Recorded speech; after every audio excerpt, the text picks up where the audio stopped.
السلام عليكم الخوت، مرحبا بكم كاملين فيديو جديد في رياكشن جديدة بطبيعة الحال كالعادة على الكرة المغربية والجزائرية والعربية بما يخص بكل أنواعها الخوت. الرياضة الوطنية الخوت. هنا ردة الفعل ديال الإعلام الجزائري على حفل الافتتاح ديال مولاي عبد الله، ونشوفوا شنو قال الإعلام الجزائري. هل شكر افتتاح وعجبه أو هناك انتقادات كالعادة وعدم الاعتراف بالحقيقة؟ تصوروا أين وصلوا اليوم. هذا الأسبوع داروا حفل ضخم تابعته كاملا كيفاش راهي تخمم على بلادها، لأنه هذا عمل لصالح الوطن أيضا. ما يولي عندك ملعب بحجم هذا الملعب الرائع، ما عندنا والو، ما عندنا ملعب، ما عندنا وين الشاطئ، ما عندنا رياضي. الناس احسن محلل الخوت هو هذا اللي راه الهربه ديال بصح حقيقه 100%. راهي تتطور. الملاعب الجواريه اللي عندهم راهم جيراننا ماهمش بعاد علينا كثير، وراه يتطور من عام الى عام، ويريد أن يصل إلى التتويج بكأس العالم. وأردت اليوم أن أضع ان شاء الله علاش لا ما نوصلوش نتوجوا في كاس العالم. كل شيء عاد الله قريب الخطبه، فقط بالجديه والعمل. واخا الشيء صعب جدا ولكن ليس بالمستحيل. إسقاط على ما يحدث في البطولة الوطنية في وقت احنا هنا مازالت الناس ما على بالهاش تلعب، ما عندهاش ملاعب. نضربوا على شكون يقعد في الجنوب او في المدرج الجنوبي في ملعب 5 منعرج، شكون يقعد في المدرج او المنعرج الشمالي. الناس راهي تتطور وراهم جيراننا ماهمش بعاد علينا كثير. الفريق جيران الخوت، حنا جيران ما بعيدينش عليهم. ها انتم كتشوفوا الخوت، انتم كلشي ديالكم بالمواد الثروات اللي عندكم تما، منها الغاز والبترول وديك الشيء اخر. والمغرب عنده مسؤولين ديالو، عنده واحد الشخص اللي هو مسؤول وكيخدم البلاد ديالو، جلالة الملك. هادشي اللي كاين. يحقق في القاب وراه يتطور من عام الى عام، ويريد أن يصل إلى التتويج بكأس العالم. هذا هو الهدف، والهدف هذا يأتي بعد المركز والنادي تاع الفريق وبعد الملاعب الجوارية اللي عندهم. تصوروا أين وصلوا اليوم. هذا الأسبوع داروا حفل ضخم تابعته كاملا، شاهدوا. والله نغيروا برك، حنا ما نراش نحسدوا، ولكن ماذا بينا الأندية تاعنا دير على الأقل. هما ما كيغيروش يا الخوت، هما كيحسدوا. قال لك حنا كنغيروا ماشي نحسدوا. هما عندهم العكس، كيحسدوا ما كيغيروش.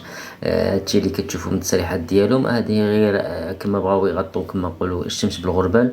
ويعني بغاو يغطوا الحقيقه كما كتشوفوا الخوت بكلمات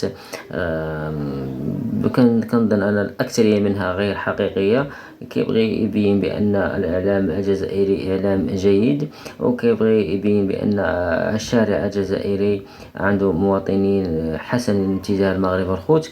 بالنسبه لي الاراء ديالهم لا تهمني الخوت، وحنا دائما التقدم وراء جلالة الملك من أجل تحقيق التنمية البشرية في المغرب الخوت، وتطوير جميع المجالات من سواء كانت رياضية أو اقتصادية الخوت بكلا أنواعها الخوت، سواء كانت فيما تخص التعليم أو الصحة أو تسوية وضعية المواطن كما يقول جلالة الملك دائما. تعاند مثل هذا النوادي في مراكز، في ملاعب، تخمم على بلادها، لأنه هذا عمل لصالح الوطن أيضا. لما يولي عندك ملعب بحجم هذا الملعب الرائع اللي تم تصميمه هكذا اونطروادي، لكن راح تشاهدوه بعد مدة زمنية محددة. نروحوا للحفل في المغرب، الحفل بحضور وجوه رياضية كبيرة يتقدمهم طبعا الرئيس الرئيس فوزي القجاء الخوس، بحضور شخصيات هامة وكبيرة، بحضور رئيس بطبيعة الحال رئيس فوزي القجاء. هذا الحفل الذي كان أكثر من رائع، كأنك تشوف في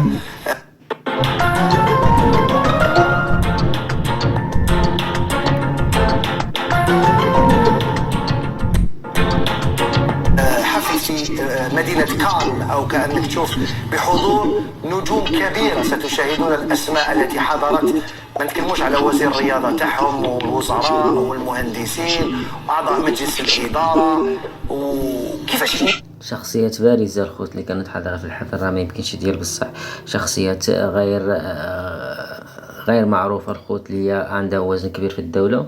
وطبيعة الحال كاين شخصيات اللي جات من برا الخوت. الناس راهي تتطور، وحنا ماذا بينا على الأقل نحاولوا كيفاش ناخذوا ولو 10% من هاد الناس اللي حنا غير الناس الخوت، حنا غير ناس وخصهم ياخدوا شويه منا، ونتمناو تعاندونا لا تحسدونا كما قلتي، وما يكونش كلام فقط من اللسان، يكون داكشي من القلب. كان معكم بوعسير هابي كالعاده، نتمنى يكون عجبكم فيديو. السلام عليكم ورحمه الله وبركاته.